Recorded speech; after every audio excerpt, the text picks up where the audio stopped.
in 1880, you know, right as he's getting married, moving to Cartersville, moving to, or the Alatoona area, while they're working on that bridge and over the Etowah, Howard Shoals. Perhaps that's where they met. There are still Barnetts and Burkes living in Bartow County, and I'm working diligently to find out if they are related. Regardless, the contract was awarded to both men. So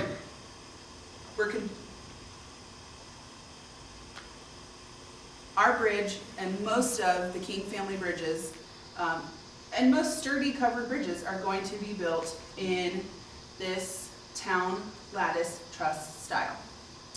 I am not an architect, I am not a bridge builder, but I have learned a bit,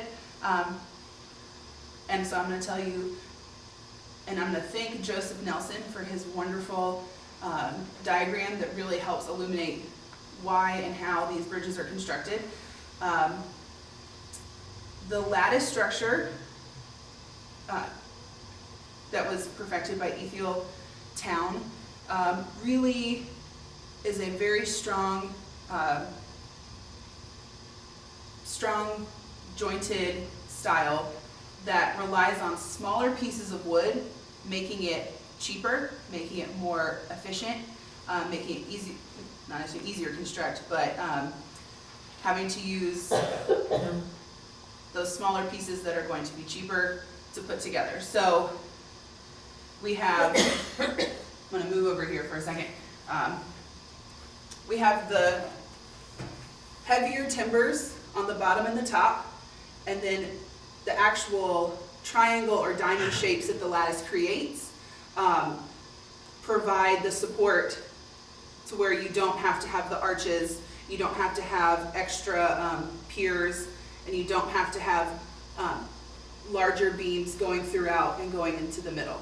All of these are, you don't have to have the mortise and tenon joints. You can have just simple holes drilled in, and you use what are called, spelled out tree nails, but it's pronounced trunnels. And these are actually the pieces of wood that you put through the beams at the top area and the bottom area. So if you ever go into the bridge and you see these holes that look like this, these are actually this long and are supporting that weight and helping create those solid joints. You guys are welcome. We have several of these that actually came out of our bridge that have been replaced, so you're welcome to have a little hands-on touch experience.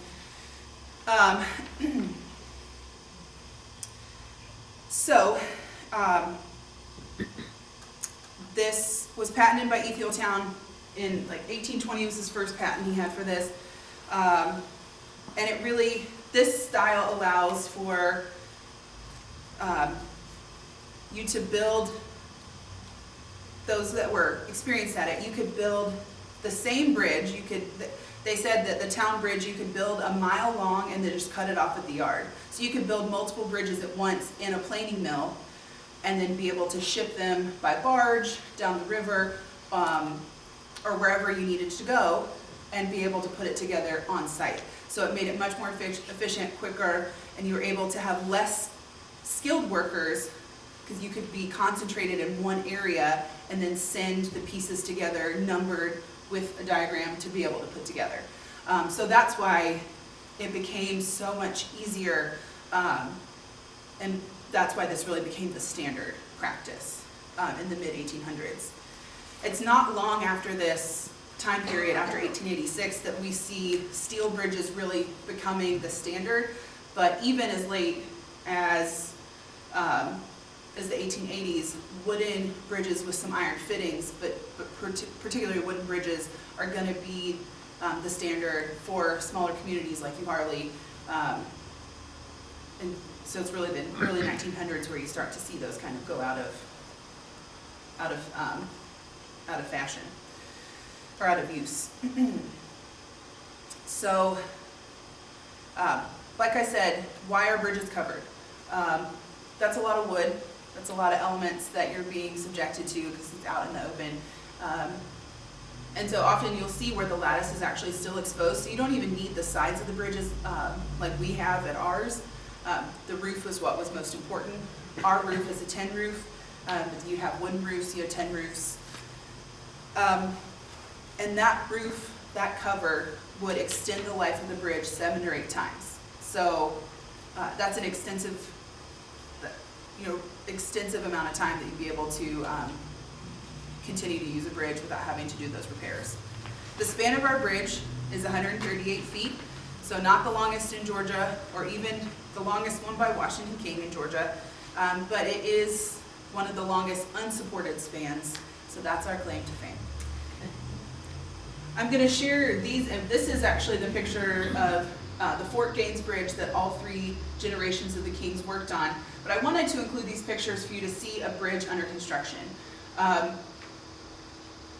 We have these ladders that are supporting, and you actually, I don't know if you can see, there are some men on top of the bridge as well. So when I say these bridges were easier to construct, they weren't easy, they were easier to construct. It was still really important to have a master builder, so just a small bridge with no cover going across a creek, often you wouldn't need a master builder, but this kind of style, to have it sturdy, to have it include the masonry, all of that, you needed to have a real architect, a real master builder involved. So you see the King family getting employed quite a bit, with Horace King himself probably constructing over 100 bridges in the South. Like I said, this bridge was washed away in 1926 and replaced with the steel bridge. This is an image of our bridge in 1912. It doesn't look like this today at all. What you have here on the right, you have what was the Lowry Mill at that time, owned by Daniel Lowry. Across it, that is another mill that we have a little bit of ruins. At one time it was a planing mill, at one time it was a cotton gin. And then you have where the dam actually, there's still the remnants of the dam if you look down into the right place into the creek, but behind that you'd have kind of a pool that they called the Old Blue Merle, that was a calm area that people would actually go swimming and congregate, and so this is kind of one of the heydays of Euharlee right here.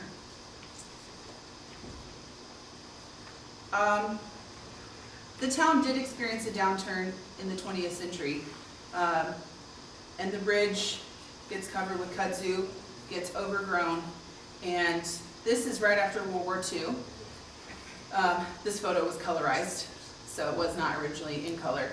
But you can see there's already changes to the bridge. It's already becoming kind of worn down. And the Lowry family becomes more and more protective of the bridge. As fewer and fewer people came to do business and their mill falls in and people move away, you start to get that. These are the stories that I often hear are in the 60s, the 50s, 60s, and 70s. By then, these Lowry sisters were all that was left. And I have another image of them that I can show you. I'll skip ahead. These are the last 2 Lowry sisters on the right, Annie Lou and Lorena. And these women were out there with about 2,000 acres living alone. And so if they saw somebody coming down what they called their bridge at that point, they would whip out their Colt 45 and take some shots. You know, they get a little bit of a bad rap, a little bit, but I don't blame them for wanting to do that. You can see how grown up it is, and they knew how to protect themselves. So, like I said, the bridge was covered in kudzu. This is another image of the bridge. Down at the bottom left corner, that's not the creek, that's actually grass. And you can see that, I mean, there's just trash on the floor. I mean, on the ground. There's just trash on the ground, the railing's falling, the bridge is in complete disrepair, and the whole town was. We had lost our city charter at that point. And then you have this dedicated group of individuals. We had someone who eventually becomes our mayor, Howard Osborne, a man named Terry Cantrell, a man named Ernest Miller, a woman named Emmy Nelson, who is our library is named after, and many others worked very hard to preserve our historic buildings and to preserve the bridge. They were able to recharter the city, and they really got to work. Plant Bowen was also built in the late 60s, early 70s, and that brought in a heck of a lot of traffic and a lot of big trucks. That put a big strain on the bridge, and there were a lot of people outside of Euharlee who wanted to tear the bridge down. That group of people that I mentioned before and some others at Georgia Power worked together, and they were able to come to the compromise of building a concrete bridge almost parallel to our covered bridge. So the concrete bridge construction began in 1972, and auto traffic was cut off to our bridge in 1980. So I'm very thankful to those who did not, that had the foresight to not tear down our bridge. We've had some modernizations over the years. We've had to repair things. We had sprinklers added in 1970, and we're very glad for that. Ernest Miller, who I spoke of before, he was our volunteer fire chief, and he once told me a story. He recently passed away. But he told me a story that he was sitting at home, and he got a phone call from his son, who was in the Army stationed in North Carolina. And he said, "Dad, is the bridge still there?" I was like, "What do you mean, is the bridge still there?" "Of course the bridge is still there." He said, "No, a man just came to my base, and he was bragging about having burned down the Euharlee Bridge." He said, "What are you talking about?" And so he told him the story a little bit more and said that he poured gasoline all through the bridge, set it on fire, drove away. Well, so of course Ernest immediately gets in his car, drives down to the bridge, and it is still there, fortunately, because they had just installed the sprinklers, and they could actually see where the fire was started, and the sprinklers put them out. So they're able to, we were that close to losing our bridge in that case. So that was in the 1970s. Despite the fact that our town has spent decades rebuilding, the bridge was still a draw. Like I said, people would come see it. The Lowry sisters didn't love that. After the Lowry sisters passed away, they left all of their land to pretty much to Berry College. Berry College auctioned that land off, and a lot of that became part of the city of Euharlee. The city purchased it as they were rechartering. Former mayor of Euharlee, Howard Osborne, said in 1987 that we didn't have to market. We didn't have to market the bridge. We didn't have to market Euharlee because people loved it so much. They just knew, and they just came to it. He said it just organically, tourists came to see the bridge. That's still the case, but marketing is necessary, I will say. That's a big part of my job. But still, people come from all over the country to see our bridge. We get people that are taking tours of covered bridges starting in Maine and driving all the way down to Florida. We get people who just are touring all of the covered bridges in the state of Georgia, which there is online. The Georgia Department of Transportation has a pretty good website that lists all of them and gives you directions to all the different bridges.